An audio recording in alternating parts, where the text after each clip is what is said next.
तो फाइनली 2025 का जो है ओलंपिया डेरिक जीत चुके हैं और इन्होंने आज हिस्ट्री क्रिएट कर दी है। और बिल्कुल ऐसे ही था, हार्डी चूपन या डेरिक दोनों में से कोई एक ओलंपिया बन सकता है, जिस तरह हम फाइनल कॉल आउट देख रहे थे। और डेरिक यहाँ पर तीसरी टाइम मिस्टर ओलंपिया जीत गए हैं, 2 टाइम मैन बॉडी बिल्डिंग में और एक 212 में भी ये मिस्टर ओलंपिया रह चुके हैं। और इनका खुशी का कोई अंदाज़ा नहीं। ऑफ कोर्स यार, इतनी मेहनत के बाद कोई खेले तो वो उसको खुशी क्यों नहीं होगी। और हार्डी यहाँ पर थोड़े से डिसअपॉइंटेड थे क्योंकि वो सोच रहे थे मैं फर्स्ट आऊँगा। और थर्ड पे जो थे वो एंड्रयू चले गए और फोर्थ पे सैमसन डुवाडा। अब ये देखें आप, सैमसन को पिछले साल जो थे वो विनर थे और इस साल वो सीधा फोर्थ पे चले गए। तो ये होता है ओलंपिया में। और ये हम जो इनकी अपडेट देख रहे थे सभी कितने अच्छे लग रहे थे, मगर यहाँ मुझे जो सबसे ज़्यादा हैरान किया है वो एंड्रयू ने किया है। एंड्रयू एकदम शार्प और एकदम छिले हुए लग रहे थे। थोड़ा सा अगर हम इनके इसकी रूटीन को देखें तो ये चारों ही ऐसे बॉडी बिल्डर थे जो फाइनल कॉल आउट में आए थे। और एंड्रयू और सैमसन को बिल्कुल साइडों पे खड़ा किया था और सैमसन और डेरिक जो थे वो बीच में थे। और फाइनल कॉल आउट में ऐसे ही रहा है। मगर अगर आप इनका कंपैरिजन देखें तो डेरिक और हार्डी चूपन जो थे वो दोनों बिल्कुल ऐसा था कि ये इन दोनों में से कोई एक ही ओलंपिया बन सकता है।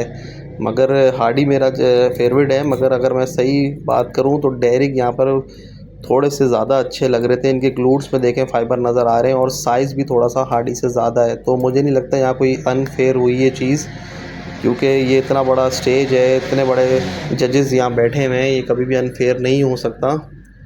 तो और जहाँ तक निक वॉकर की बात करें, निक वॉकर जो थे वो 5 या 6 पे चले गए। तो ये बड़ी हैरानगी हुई, तो निक वॉकर पीछे चले गए। और दूसरी हैरानगी मुझे सैमसन के ऊपर हो रही है कि सैमसन यहाँ पर जो है ना प्री जजिंग में और फाइनल में बिल्कुल ही फ्लैट नज़र आ रहे थे। ख़ास तौर पे इनका एब्डोमिनल सेशन तो देखें आप, वो बिल्कुल ही फ्लैट नज़र आ रहा है, एब्स पोजिंग में नहीं नज़र आ रहे। और वो जब कोई पोज हिट करते हैं एब्स का, फिर ही एब्स नज़र आते हैं। मगर सबसे ज़्यादा जो अच्छे लग रहे थे ज़ाहिर सी बात है एंड्रयू, क्योंकि उनकी हाइट सबसे ज़्यादा है और थोड़ा सा साइज़ की कमी है, मगर वो एकदम शार्प, एकदम छिले हुए, एकदम पील नज़र आ रहे थे। तो ये देखें, ये हार्डी को और डेरिक को बीच में ले आए और यही दोनों बीच में रहे। मतलब जजेस ने डिसाइड कर लिया था कि इन दोनों के बीच में से ही कोई मिस्टर ओलंपिया होगा। और बिल्कुल अगर आप चारों को देखें तो बिल्कुल आपको अंदाज़ा साफ साफ हो जाता है, या तो हार्डी जीतेगा या तो डेरिक। मगर डेरिक ने यहाँ पर बाजी मार ली है और ये था मिस्टर ओलंपिया, जिसका पूरे साल से हमें इंतज़ार था और हमें रिज़ल्ट पता चल गया है।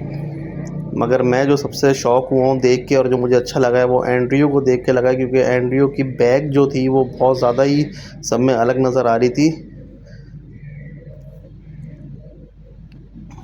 और सैमसन ने बहुत डिसअपॉइंट किया, क्योंकि सैमसन की अगर हम पिछली अपडेट देखें तो उसमें ये बहुत ज़्यादा शार्प नज़र आ रहे थे और ये बहुत ज़्यादा मेहनत कर रहे थे, क्योंकि इनको डिफेंड करना था अपना टाइटल को। मगर ये स्टेज पे आके जो है एकदम से फ्लैट हो गए। और ये हम देख सकते हैं कि स्टेज पे आने के बाद कितनी स्ट्रेस होती है आपको, और आप डिफेंड कर रहे होते हो अपना टाइटल, तो उसकी वजह से और स्ट्रेस आपको हो जाती है। तो यहाँ पर जो थे सबसे अच्छे वो हार्डी और डेरिक ही थे।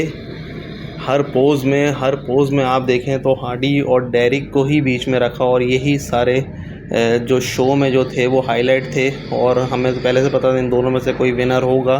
तो कॉन्ग्रेचुलेशन डेरिक, वो मिस्टर ओलंपिया जीत चुके हैं, बहुत बहुत उनको मुबारक हो। तो मिलते हैं नेक्स्ट वीडियो में, तब तक के लिए बाय।